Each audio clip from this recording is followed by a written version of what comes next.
Rajanna సిరిసిల్లపట్నంలోని collectorate వద్ద BJP అధ్యక్షులు రెడ్డబోయిన గోపి ఆధ్వర్యంలో ధర్నా కార్యక్రమం నిర్వహించారు. కాంగ్రెస్ ప్రభుత్వం ఇచ్చిన హామీలు అమలు కాలేదని బీజేపీ నేతలు తీవ్రంగా విమర్శించారు. 2.5 సంవత్సరాలు గడిచినా 6 గ్యారంటీలు, ఇతర వాగ్దానాలు అమలు కాలేదని ఆరోపించారు. విద్యార్థి భృతి, నిరుద్యోగ భృతి, జాబ్ క్యాలెండర్ విడుదలలో ప్రభుత్వం విఫలమైందని, రైతులకు రైతు భరోసా అందడం లేదని పేర్కొన్నారు. మహిళలకు ప్రకటించిన పథకాల అమలు ఎక్కడుందో వెల్లడించాలని డిమాండ్ చేశారు.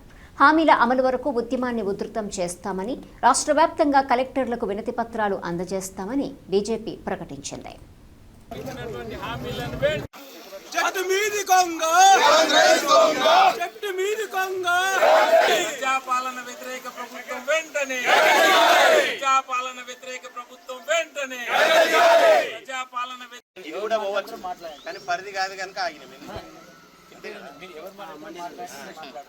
గత 2.5 సంవత్సరాల క్రితం మరి ఇప్పుడున్న కాంగ్రెస్ ప్రభుత్వం అబద్ధపు హామీలనిచ్చి, నెరవేర్చలేని హామీలనిచ్చి మరి ప్రజలందరినీ మోసం చేసి గద్దెనెక్కిన తర్వాత ఈ 2.5 సంవత్సరాల నుండి ఏవైతే హామీలు ఉన్నాయో వాటన్నింటినీ నిర్వర్తించలేకపోయినాయి. మరి ఈరోజు భారతీయ జనతా పార్టీ తరఫున ఒకటే డిమాండ్ చేస్తున్నాం. ఏవైతే 6 హామీలు ఉన్నాయో, అదే రకంగా 420 హామీలు ఉన్నాయో వాటన్నింటినీ ఈరోజు హామీ చేయాల్సిన అవసరం కాంగ్రెస్ పార్టీకి ఉన్నది.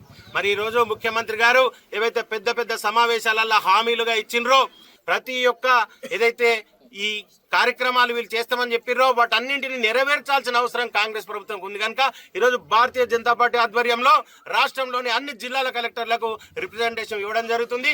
ఈరోజు రిప్రజెంటేషన్ ద్వారా ఇచ్చిన కార్యక్రమాన్ని రానున్న రోజుల్లో ఆందోళన కార్యక్రమంగా, ఉద్యమాన్ని ఉధృతంగా చేసే కార్యక్రమంగా తీసుకొని ఏదైతే దొంగ హామీల ద్వారా గద్దెనెక్కిర్రో మీరు ఆ హామీలన్నింటినీ నెరవేర్చేదాకా మేము మీ ఎంబడే పడతాం. ఆందోళన కార్యక్రమాల ద్వారా ప్రజలందరినీ చైతన్యవంతులు చేసి ఈ ప్రభుత్వానికి వ్యతిరేకంగా పెద్ద ఎత్తున ఉద్యమిస్తామని చెప్పి ఈరోజు పత్రికాపరంగా తెలియజేస్తున్నాం. భారత్ మాతాకి జై.